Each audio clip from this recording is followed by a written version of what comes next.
मुस्कुराना मेरी आदत है, प्रसन्न रहना मेरा स्वभाव है और तुम्हें जगाना मेरा उद्देश्य है।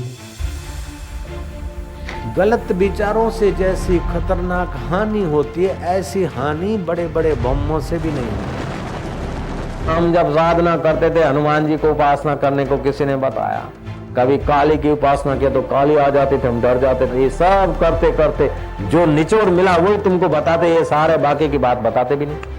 आबू की गुफा में हम रहते थे, लोग बताते थे रीछ खड़ा हो जाता है, वो एक बाई को ऐसे झपट लिया, ओमकार का जप हुआ तो जिधर रीछ बोलता है उधर गया मैं।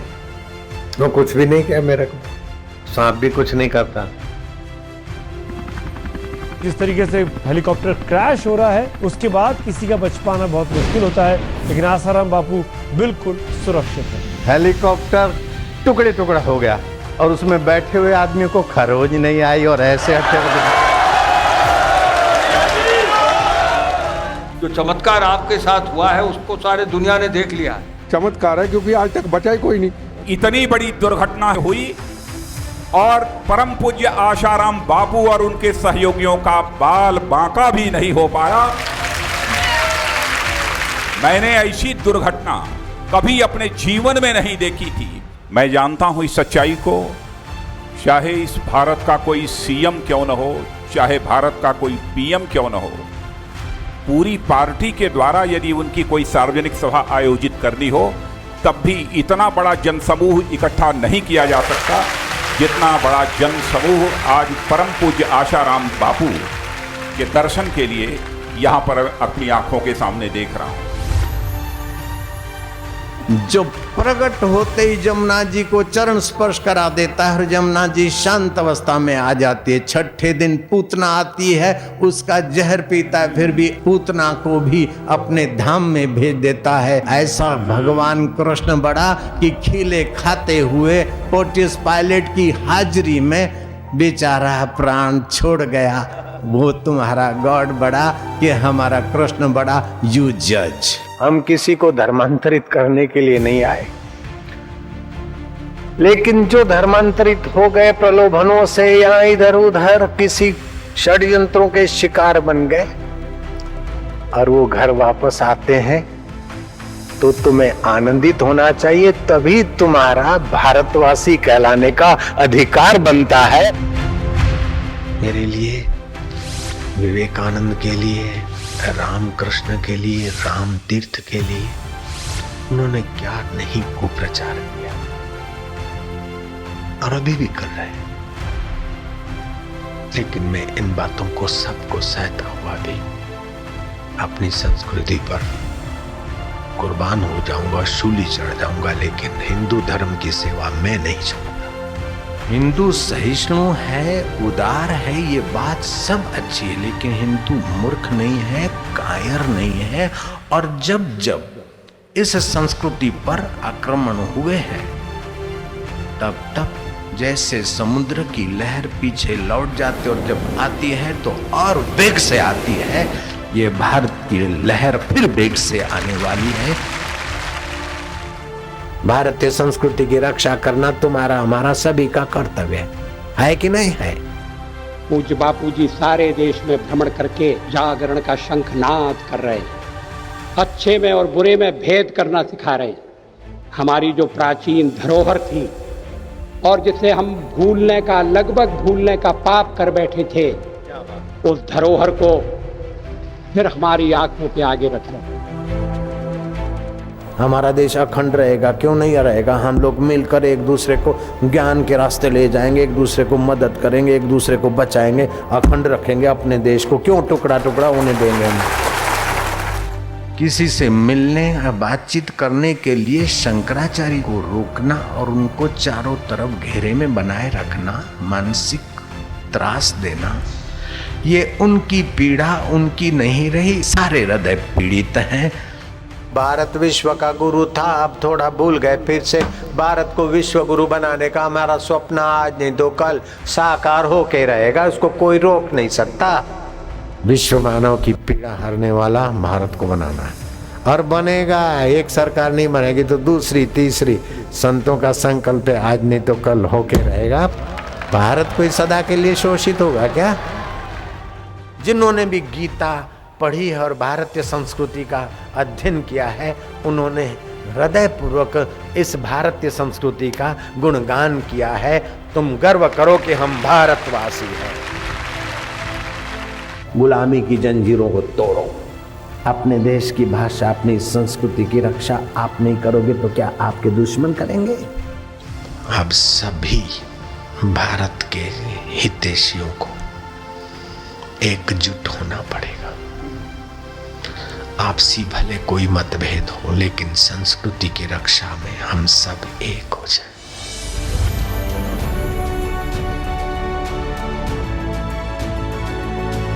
इस युग के लिए आदमी की सुषुप्त संभावनाएं, सुषुप्त शक्तियां, सुषुप्त आनंद, सुषुप्त प्रेम, सुषुप्त त्याग, सुषुप्त सहानुभूतियां जगाने के लिए कुंडलिनी योग एक अद्भुत योग इस युग के लिए सिद्ध हो रहा है।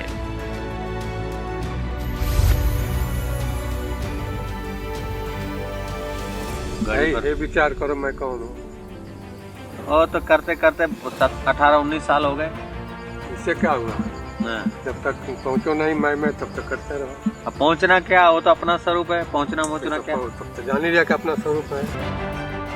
हिमालय जैसी उच्चता, पवित्रता, श्रेष्ठता, धन्यता, आनंदता जहाँ है, वैसे हैं हमारे बापू। वह राष्ट्र की धरोहर है। जीवन में आखिर हर व्यक्ति निराश है, और हर व्यक्ति जो निराश है उसको आसाराम जी की जरूरत है।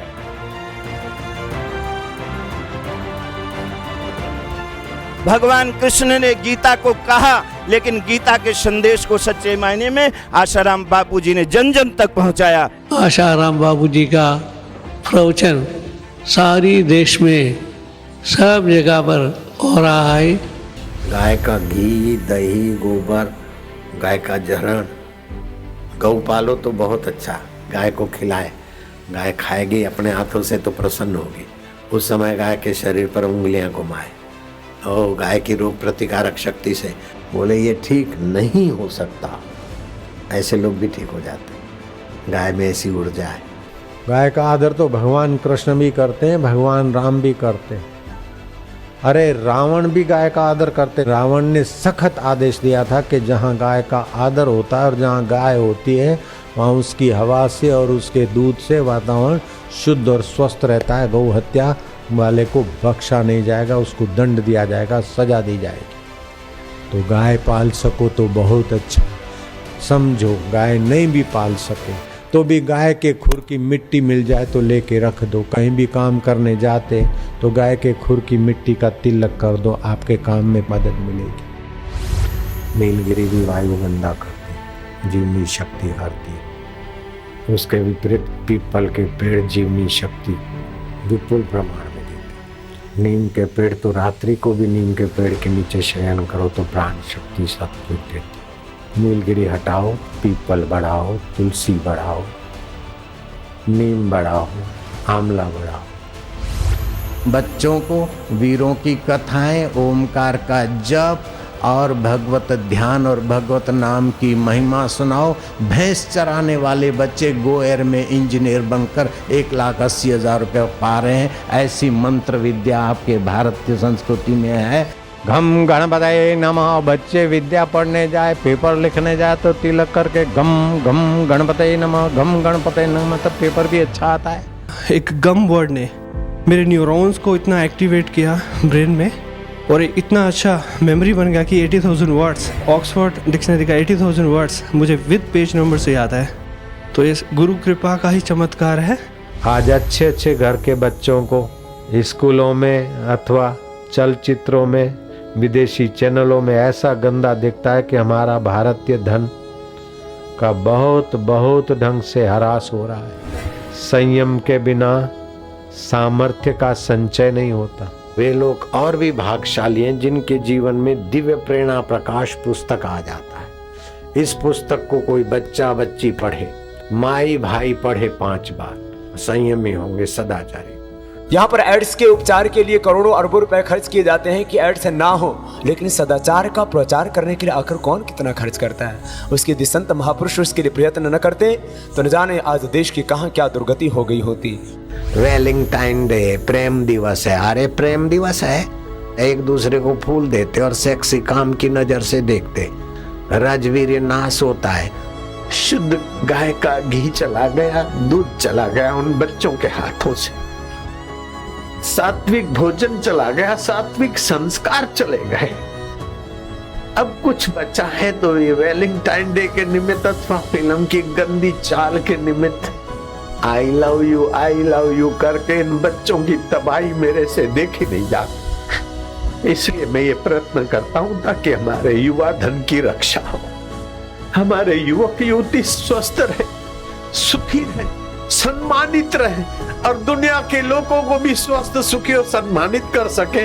मेरे देश के बच्चे बच्चियों का उज्जवल भविष्य, इसलिए मैं ये करता हूं। 14 फरवरी को फूल लेकर नहीं, दिल लेकर, पूजा की सामग्री लेकर मां के चरणों में, पिता के चरणों में आओ, जिससे तुम्हारा अंदर का तीर्थ शुद्ध हो जाए। प्रेम दिवस मनाना हो तो माता पिता का बच्चे प्रेम से पूजन करें और माँ बाप बच्चों को प्रेम से त्रिलोचन बनाने का संकल्प करें।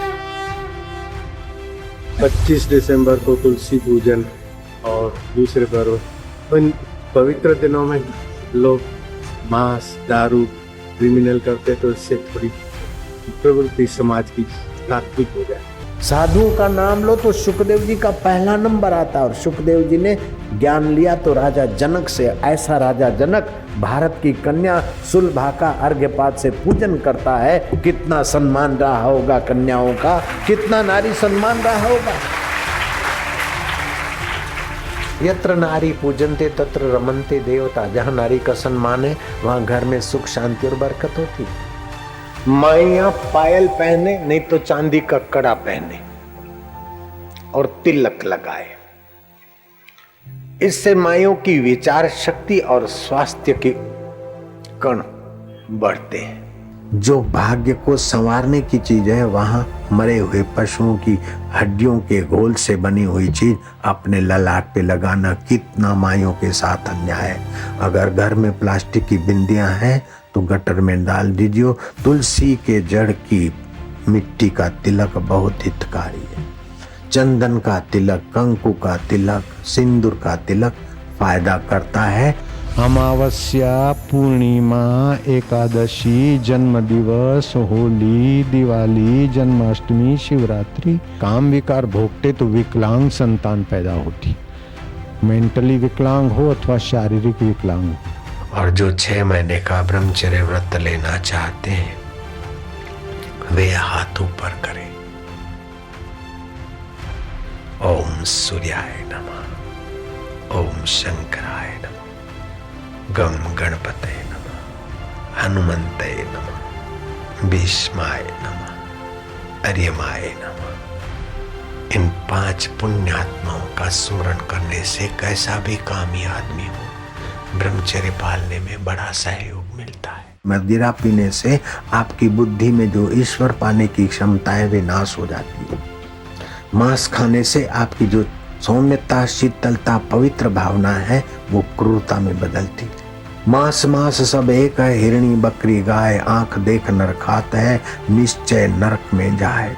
जीव मार भोजन करे ताकि करे बखान, पीपा प्रत्यक्ष देख ले थाली में शमशान।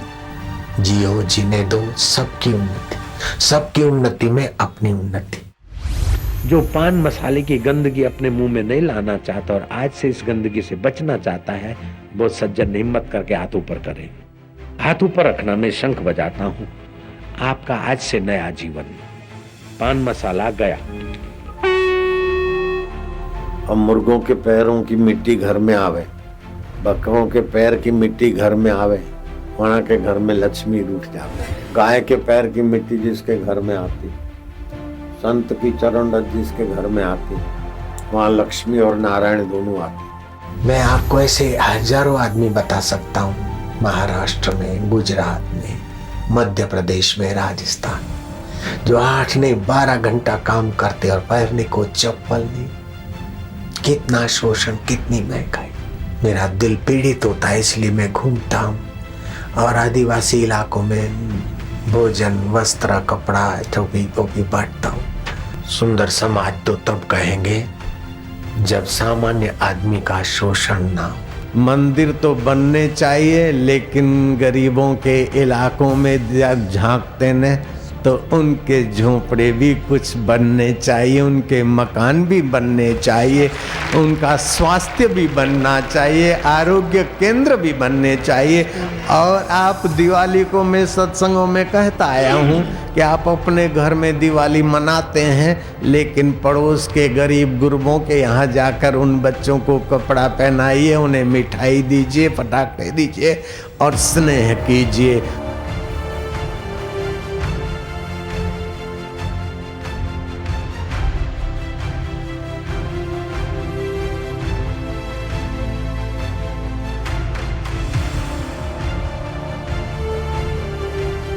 आश्रम और समितियों पर भी आंधी चलेगी, उसके लिए तुम्हें भी तैयार रहना पड़ेगा। कुप्रचार होंगे, कुछ का कुछ करेंगे करने वाले लोग। आध्यात्मिक क्रांति का शंखनाद करने वाले ऐसे लोक हितैषी संत जिन्होंने अपना पूरा जीवन ही समाज हित में लगा दिया, भारत ही नहीं विश्व धर्म संसद में भी भारतीय संस्कृति का डंका बजाया और हिंदुओं को धर्मांतरित होने से बचाया, क्या यही उनका अपराध था?